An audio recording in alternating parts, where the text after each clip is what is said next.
Shalom, selamat malam, saudara dikasih Tuhan.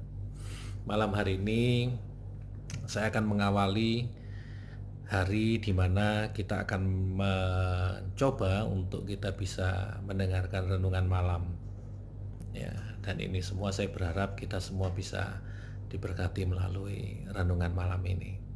Nah, saudara yang kasih Tuhan, malam hari ini saya mau berbicara mengenai Tuhan mengasihi dan peduli. Tuhan mengasihi dan peduli. Pada prinsipnya kita tahu, kita sama-sama paham bahwa Tuhan itu baik. Apapun alasannya Tuhan tetap baik. Dan itu yang kita selalu uh, percayai bahwa Tuhan itu baik. Apapun itu alasannya. Nah, sekarang coba kita baca di satu ayat firman Tuhan di Matius 12 ayat 15b sampai 21. Tetapi saya cuman mau membacakan di ayat yang ke-20 saja. Firman Tuhan bunyinya seperti ini. Bulu yang patah terkulai tidak akan diputuskannya, dan sumbu yang pudar nyalanya tidak akan dipadamkannya, sampai ia menjadikan hukum itu menang. Saudara yang kasih Tuhan, buluh itu adalah jenis tumbuhan seperti alang-alang yang tumbuh liar, yang sangat umum di sepanjang tepi sungai di Israel pada waktu itu. Tanaman berumpun, berakar serabut, batangnya beruas-ruas, berongga, dan keras. Kalau orang sini bilang itu bambu. Ya. Nah, bulu yang patah sangatlah lumrah bila dibuang orang, karena sudah tidak ada faedahnya lagi atau tidak ada fungsinya lagi. Ya, karena selain tidak ada harganya, juga tidak memiliki nilai guna atau tidak berfungsi. Bulu yang terkulai dan tidak lagi tegak adalah tanda bahwa bulu tersebut tidak lama lagi akan mati. Ya. Nah,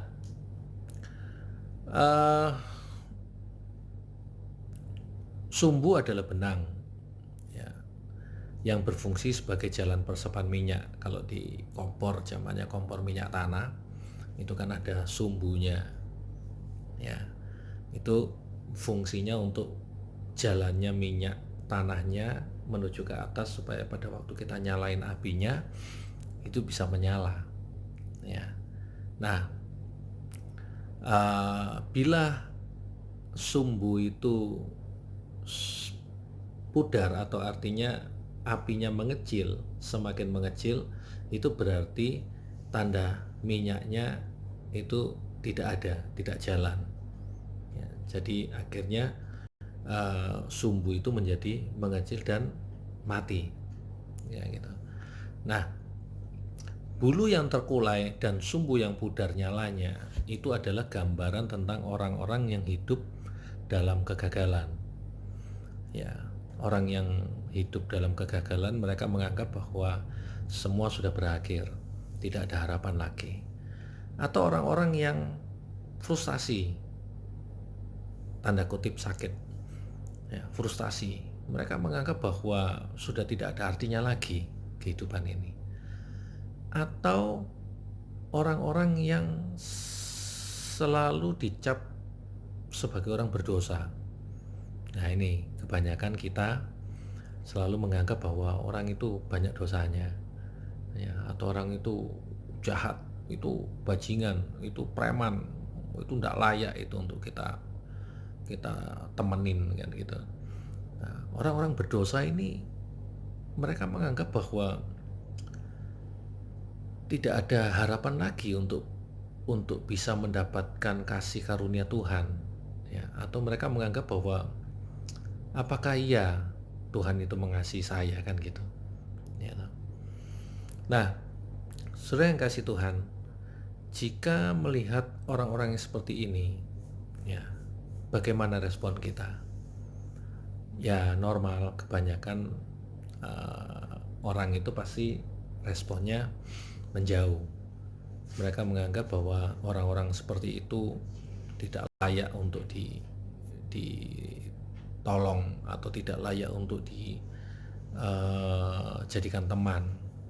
ya, tetapi berbeda dengan dengan pemikiran Tuhan, ya. Jadi kalau kita melihat orang-orang seperti itu, respon kita itu kebanyakan berusaha untuk menjauhi, ya. Bahkan kita suka meremehkan mereka, mengucilkan mereka, menghakimi mereka, mendiskreditkan mereka, bahwa mereka itu tidak layak untuk kita, orang-orang yang merasa kita ini mungkin jauh lebih rohani dari mereka. Tetapi tidak dengan Tuhan. Perhatikan apa yang Tuhan perbuat terhadap mereka, ya. Firman Tuhan katakan, Tuhan tidak akan pernah memutuskan buluh itu meskipun buluh itu sudah terkulai, ya. Dan Tuhan tidak akan pernah memadamkan sumbu itu meskipun nyalanya tinggal sedikit. Nah, itu ayat firman Tuhannya. Nah, firman Tuhan ini memberikan perintah kepada kita, atau paling tidak menginspirasi kita, bahwa kita ini juga harus seperti yang Tuhan lakukan di nas ayat ini, ya. Jadi maunya Tuhan itu kita juga harus peduli sama mereka. Kita harus merangkul mereka, kita harus membuat mereka merasakan bahwa Tuhan itu juga mengasihi mereka. Tuhan mengasihi kamu, Tuhan sayang sama kamu, Tuhan itu baik, tidak ada kata yang terlambat, ya kan? Kita tidak bisa untuk menjauhi mereka, karena semakin kita menjauhi mereka, mereka mungkin tidak punya kesempatan untuk mereka bisa berbalik, ya. Mereka tidak punya kesempatan karena tidak ada yang memberikan mereka pengertian, perhatian bahwa Tuhan itu baik. Nah, saudara, memang kita harus membenci segala bentuk dosa, itu pasti. Itu firman Tuhan. Kita harus membenci segala bentuk dosa, apapun itu. Dosa tetap dosa. Tetapi bukan kita membenci orangnya. Ya. Sedapat mungkin kita membawa mereka kembali untuk mereka bisa bertobat. Sedapat mungkin. Bagaimana kalau tidak bisa? Ya tidak apa-apa. Tetapi kita berusaha. Bagaimana kita berusaha? Semampu kita. Ya. Agar supaya apa? Kita bisa merangkul mereka, kita bisa berkawan dengan mereka, kita bisa mendekati mereka untuk mereka bisa mendapatkan berita bahwa Tuhan itu sayang sama kamu. Ada harapan, selalu ada harapan, ya. Selalu ada kesempatan untuk kamu bisa kembali, untuk kamu bisa berbalik, ya. Tuhan tidak benci, Tuhan tetap sayang apapun keadaan kamu. Nah, itulah yang Tuhan inginkan untuk kita juga mewujudkan, ya. Tuhan memerintahkan penduduk tanah tema untuk keluar dan menyambut mereka.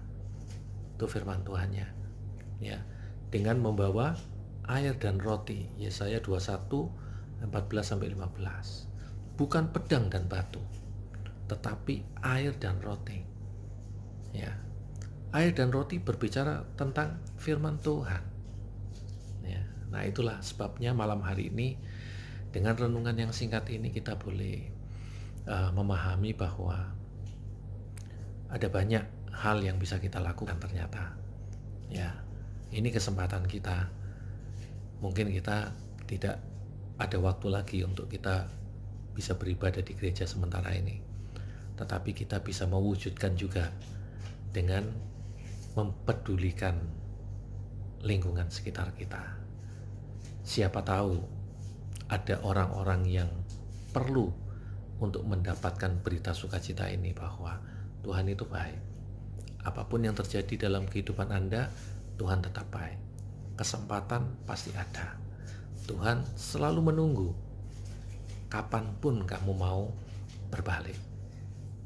Tuhan Yesus memberkati.